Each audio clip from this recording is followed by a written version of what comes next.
जय श्री राम, जय श्री बांके बिहारी लाल की, जय श्री श्याम प्यारे की। आज आप सभी भक्तों के बहुत काम के लिए हम निर्जला एकादशी व्रत की कथा लेकर आए हैं। वर्ष की 24 एकादशी में ज्येष्ठ मास के शुक्ल पक्ष की एकादशी का फल बहुत बढ़कर मिलता है। इस एकादशी का व्रत रखने से वर्ष भर की एकादशियों के व्रत का फल प्राप्त हो जाता है। इस एकादशी में एकादशी के सूर्योदय से द्वादशी के सूर्योदय तक जल भी न ग्रहण करने का विधान होने के कारण इसे निर्जला एकादशी कहा गया है। ज्येष्ठ मास में दिन बहुत बड़े होते हैं और प्यास भी अधिक लगती है। ऐसी दशा में इतना कठिन व्रत करना सचमुच बहुत बड़ी साधना होती है। इस एकादशी के दिन अपनी शक्ति और सामर्थ्य के अनुसार ब्राह्मणों को अनाज, वस्त्र, छत्री, फल, जल से भरे हुए कलश और दक्षिणा देने का विधान है। सभी व्यक्ति प्राय मिट्टी के घड़े या सुराहियों, पंखों और अनाज का दान तो करते ही हैं। आज के दिन मीठे शरबत की प्याऊ लगाना भी बहुत ही पुण्य फलदायी है। अब हम कथा शुरू करते हैं। अधिक मात्रा में सतत भोजन करते रहना भीमसेन की एक बहुत बड़ी कमी थी। एक दिन भीमसेन ने महर्षि वेदव्यास से पूछा कि हे पितामह, माता कुंती, भ्राता युधिष्ठिर, अर्जुन, नकुल, सहदेव और द्रौपदी आदि सभी एकादशियों का व्रत करते हैं और मुझे भी अनाज खाने को मना करते हैं, परंतु मैं उनसे कहता हूं कि भाई, भक्ति पूर्वक भगवान की पूजा आदि तो मैं कर सकता हूं, दान भी दे सकता हूं, परंतु भोजन के बिना नहीं रह सकता।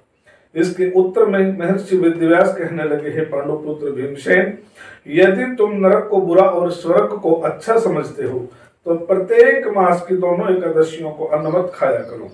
तभी भीमसेन ने कहा कि हे पितामह, मैं तो पहले ही कह चुका हूं कि मैं भोजन के बिना नहीं रह सकता। यदि वर्ष भर में कोई एक ही व्रत हो जिसे मैं कर सकता हूं तो वो बताइए, क्योंकि मेरे पेट में वृक नाम की अग्नि है। मैं अन्न के भोजन बिना पूरा उपवास तो क्या एक समय भी बिना भोजन के नहीं रह सकता। अतः आप मुझको कोई ऐसा व्रत बताइए जो वर्ष भर में केवल एक ही बार करना पड़े और मुझे स्वर्ग की प्राप्ति हो जाए। तो श्री वेदव्यास जी कहने लगे, हे पुत्र, बड़े बड़े ऋषियों ने अनेक शास्त्र बनाए हैं जिनमें वर्णित उपायों के द्वारा थोड़े परिश्रम से ही स्वर्ग की प्राप्ति हो सकती है, परंतु उन शास्त्रों में भी दोनों पक्षों की एकादशियों के व्रत को मुक्ति के लिए सर्वश्रेष्ठ माना गया है। महर्षि वेदव्यास से सुनकर भीमसेन नरक में जाने के भय से भयभीत हो गए और कंपायमान होकर बोले, अब क्या करूं? एक मास में 2 व्रत तो मैं कर नहीं सकता, हाँ वर्ष में एक व्रत करने का प्रयत्न अवश्य कर सकता हूँ। एक दिन व्रत करने से मेरी मुक्ति हो जाए, यदि ऐसा कोई व्रत है तो बताइए। यह सुनकर महर्षि वेदव्यास कहने लगे कि वृष और मिथुन संक्रांति के बीच ज्येष्ठ मास के शुक्ल पक्ष की जो एकादशी आती है उस एकादशी का व्रत करो। इस एकादशी के व्रत में स्नान और आचमन के सिवा जल लेना वर्जित है। आचमन में 6 मास से जल से अधिक नहीं होना चाहिए, अन्यथा वह मदपान के सदस्य हो जाता है। इस दिन भोजन नहीं करना चाहिए क्योंकि भोजन करने से व्रत नष्ट हो जाता है। इस एकादशी के दिन सूर्योदय से लेकर द्वादशी को सूर्योदय तक जल न ग्रहण करने से समस्त एकादशियों के व्रतों का फल प्राप्त होता है। द्वादशी को सूर्योदय से पहले उठकर स्नान आदि करके ब्राह्मणों को दान आदि देना चाहिए। इसके पश्चात भूखे और सत्पात्र ब्राह्मण को भोजन कराकर फिर आप भी भोजन कर लेना चाहिए। इसका फल 1 वर्ष की संपूर्ण एकादशियों के फल के बराबर है। व्यास जी कहने लगे कि हे भीमसेन, यह मुझको स्वयं भगवान ने बतलाया है। इस एकादशी का पुण्य समस्त तीर्थों और दानों से भी अधिक है। केवल एक दिन निर्जल रहने से मनुष्य के सभी पाप नष्ट हो जाते हैं। जो मनुष्य निर्जल एकादशी का व्रत करते हैं उनको मृत्यु के समय यमदूत आकर नहीं घेरते, वरन भगवान के पार्षद उनको पुष्पक विमान में बैठाकर स्वर्ग में ले जाते हैं।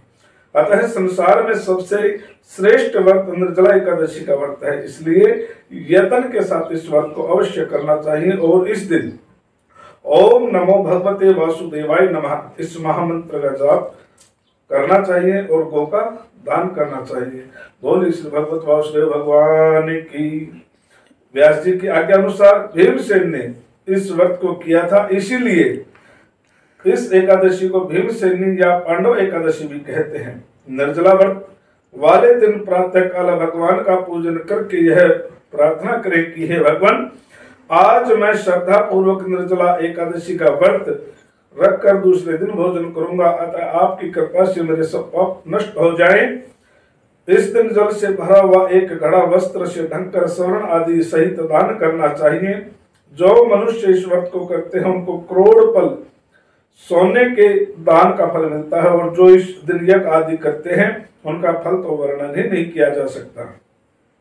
जो मनुष्य इस दिन अन्न खाते हैं वे चांडाल के समान हैं और अंत में नरक में जाते हैं। जिन्होंने निर्जला एकादशी का व्रत किया वे चाहे ब्रह्म हत्यारे हों अथवा गुरु के साथ द्वेष करने वाले हों, फिर भी इस व्रत के प्रभाव से स्वर्ग में जाते हैं। हे भीमसेन, जो पुरुष या स्त्री श्रद्धा पूर्वक इस व्रत को करते हैं उनको निम्नलिखित कर्म करने चाहिए। प्रथम, भगवान का पूजन करना चाहिए, फिर गोदान, ब्राह्मणों को मिष्टान व दक्षिणा आदि देनी चाहिए तथा जल से भरे हुए कलश का दान अवश्य करना चाहिए। निर्जला के दिन अन्न, वस्त्र, पात्र, उपानह, जूता आदि का भी दान करना चाहिए। जो मनुष्य भक्ति पूर्वक इस कथा को पढ़ते या सुनते हैं उनको निश्चय ही स्वर्ग की प्राप्ति होगी। बोल श्रीमन नारायण भगवान की जय।